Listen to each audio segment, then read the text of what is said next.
My name is Maxine, and I'm the co-founder of Spark, and we are here at World CryptoCon to talk about Spark and what we've been doing in this cryptocurrency industry. Now, Spark is an ecosystem for money transfers, and essentially we use stablecoins to facilitate bankless transactions across borders, mostly in Asia and Africa. I first heard about it in 2014, and essentially my housemate at that time, who's now my business partner and co-founder, was mining Bitcoin. So it started this conversation about what is Bitcoin and all this type of stuff, and I thought that it was really interesting in terms of the application for payments. And then basically that's kind of where it all started. So essentially it's like any other kind of startup story that you hear. Two people come together, they have an idea, and we were thinking, were we going to start this company in Australia? And when we're talking about payments, you really have to kind of think about what type of payments that you want to be servicing. So for us, we really saw that the unique proposition of cryptocurrency or Bitcoin at that time was for people who don't have bank accounts. And essentially, coming from Hong Kong myself, I knew that there was a market for remittances there, especially for the Filipino and Indonesian market, which is predominantly what we target now. People have to understand when it comes to money transfers, and you're dealing with micro transactions that are pretty much in the $200 frame USD. These people tend to be paid in cash, and they're using something like Western Union. Now, when they're using Western Union, and the reason why they're using Western Union is because they can pay cash and get it cashed out on the other end. And why aren't they using bank accounts? Well, first of all, they don't have bank accounts. And second of all, you know, when you're paying a Swift payment, you have to pay $20 for a transaction fee. So it's not very viable if you're paying, you know, a $200 transaction. So when we saw this, we were going, okay, let's compare the rates of Western Union and, you know, what this kind of demographic has to pay. And it's still a lot of money. It's not $20, but it's enough for it to make a difference, I think, if it wasn't that expensive. So that made us think, okay, well, sending with cryptocurrency is really fascinating, but how do we make it tangible for our actual customers? We know that cash is extremely important to them. They don't know how to use crypto. A lot of the time, you know, they're not going to have a wallet for that either. So we've thought, okay, cash in and cash out, that's extremely important. So when I say that we have an ecosystem now, what that means is that we facilitate cash going into cryptocurrency and cash also going out in the most traditional sense, where the customer really does not have to understand anything about the technology whatsoever.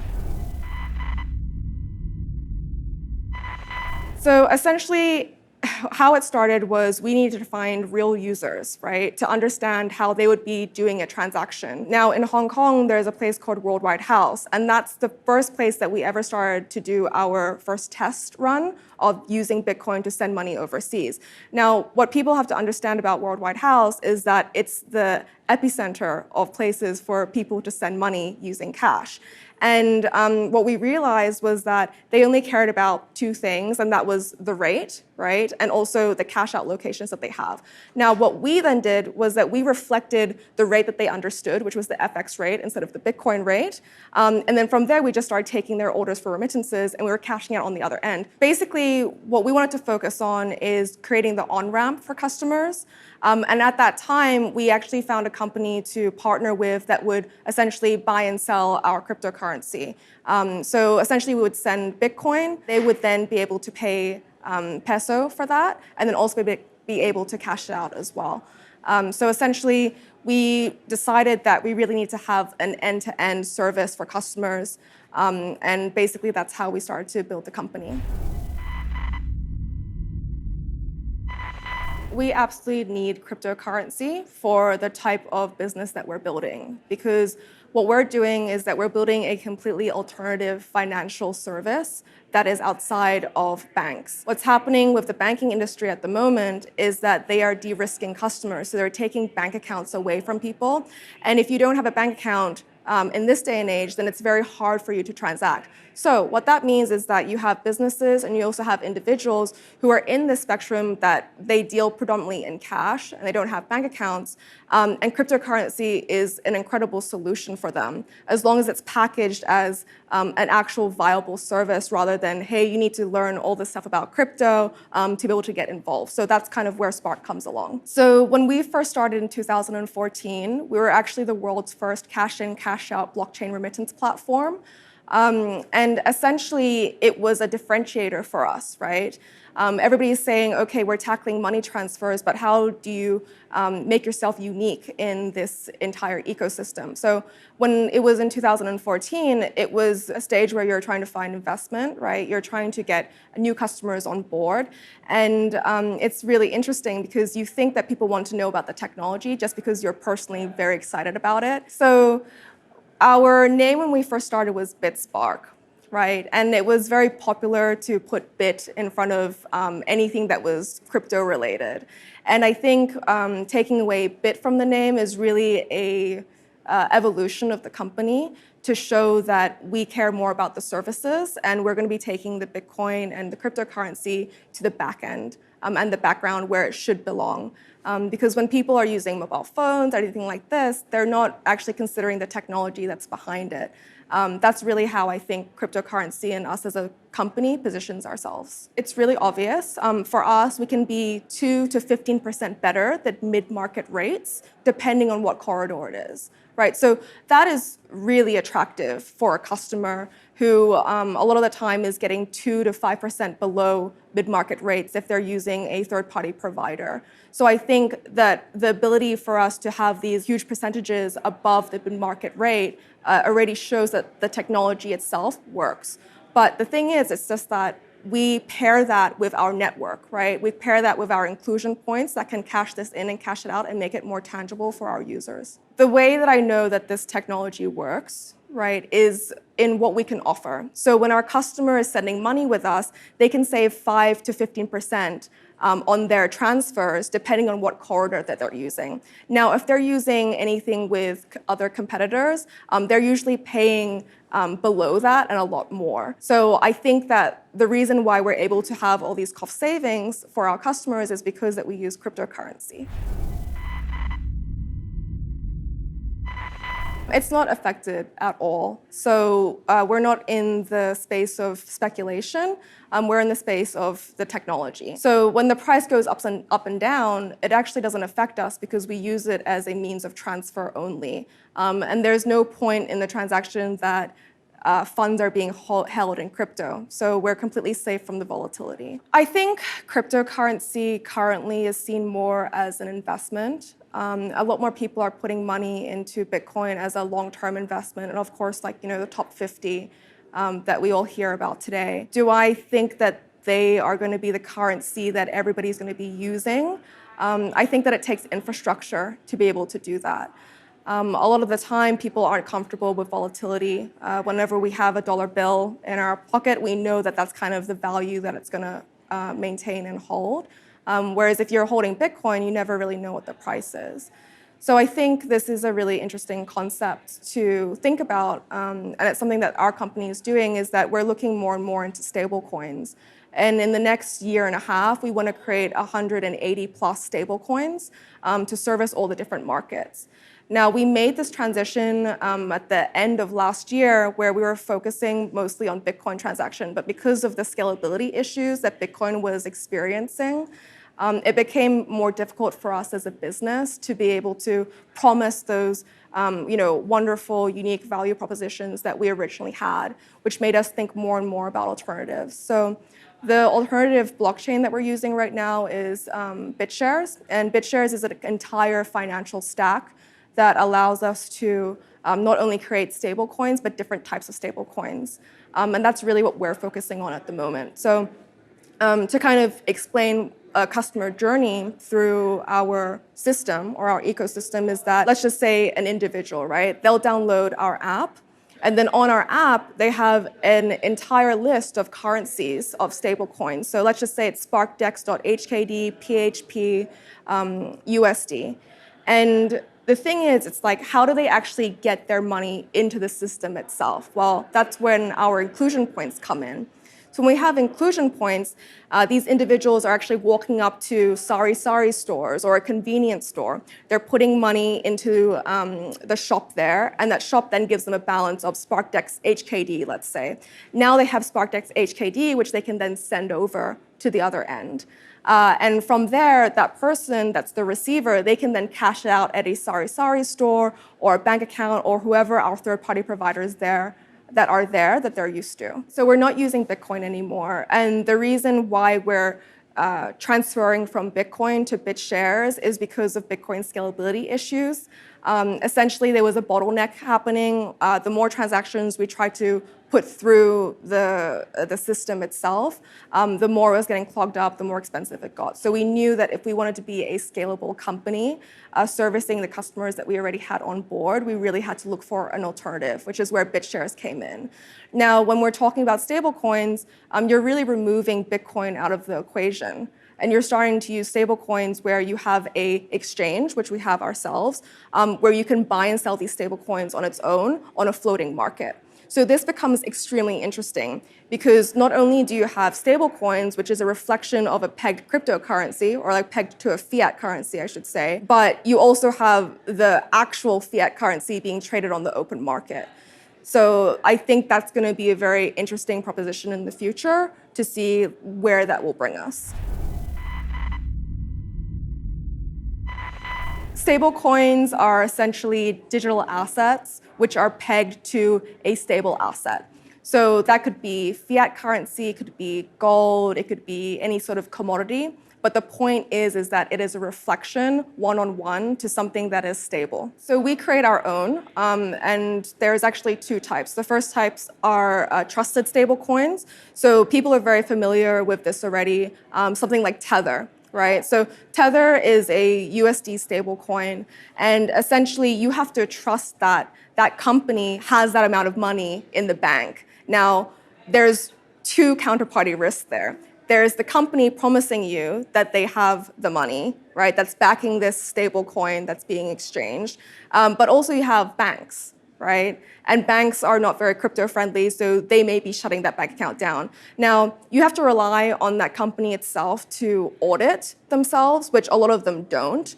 What I'm saying is that trusted stablecoins are definitely important, but what I find more interesting is trustless stablecoins, which is what Spark is focusing on. Now, trustless stablecoins completely removes the counterparty risk. And the way that it does that is through a smart contract. This smart contract is collateralized. So essentially what happens is that if I create a SparkDex HKD, I have to back that with some collateral. That might be BitShares, might be Bitcoin, anything, so that I know that it's real. But it means that everybody else in that network doesn't have to be involved with counterparty risk. You can literally see it in the smart contract, which gets executed automatically. And I think that just kind of comes with something in a new space. And I'm very happy that the speculation is kind of dying down. We're in a bear market. And I think in bear markets, they're definitely necessary to kind of wash away all the speculation and hype that I really don't think should have a place in this industry. Our customers, they're not crypto people. They never will be crypto people. So the thing is, they don't really care about the price. They don't care about all the stuff that we hear about, these overnight millionaires, all this type of stuff. They care about something that can improve their lives. And I think that's kind of where, if we don't show what crypto can do now, right, in a real manner, then it's just going to be kind of a bit of a joke, right? So I think that it's important to be focusing on companies that are actually doing something real in this space and not just some vaporware, which we see a lot of. And I hope that these projects do kind of come through, definitely, because I can see a lot of value added. But at the same time, infrastructure takes a lot of time.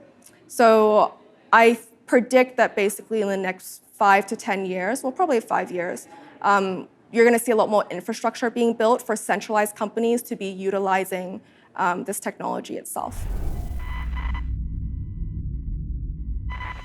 I can't speak on the behalf of other companies.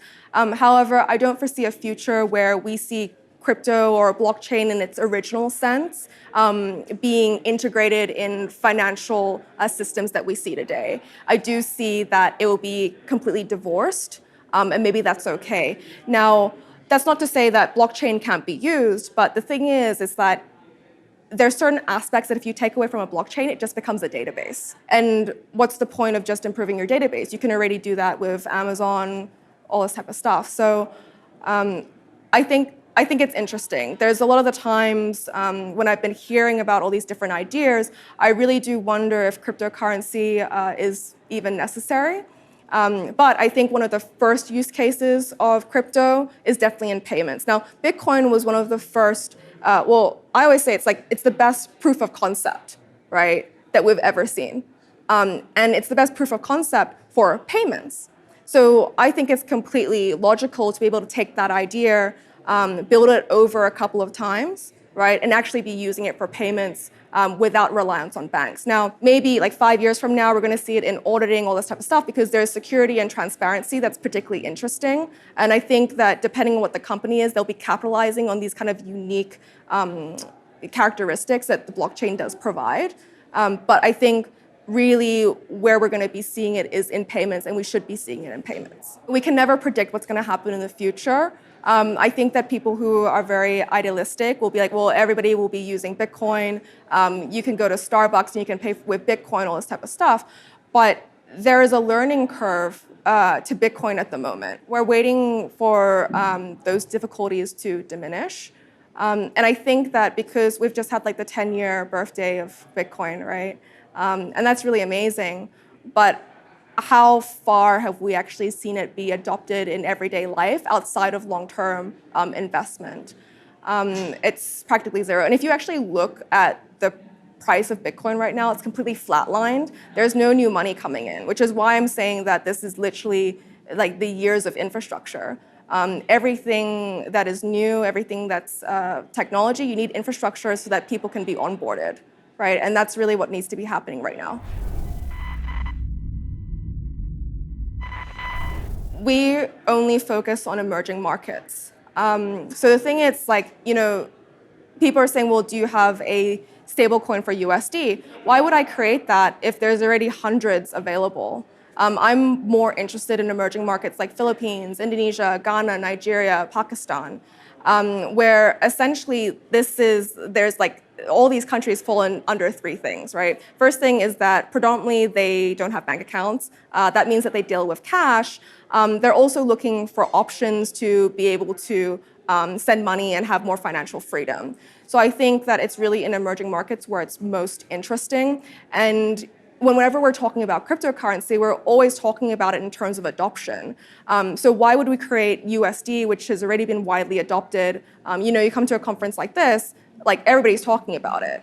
But I really see emerging markets being kind of like leapfrog nations that are going to be kind of the next onboarding, or should be the ones being onboarded if we're going to be talking about adoption in itself. I want to come to conferences like this because I think that companies like mine give hope to the industry. And I think we give hope to the industry because we've got real users who are actively using this technology. Right now, there's a lot of noise in the industry, and it is an exciting industry to be in. But I think that it's good to also share what's happening in Asia. A lot of the time, what we find in crypto is not only are we small communities, but we're also very closed-off communities from what's happening elsewhere.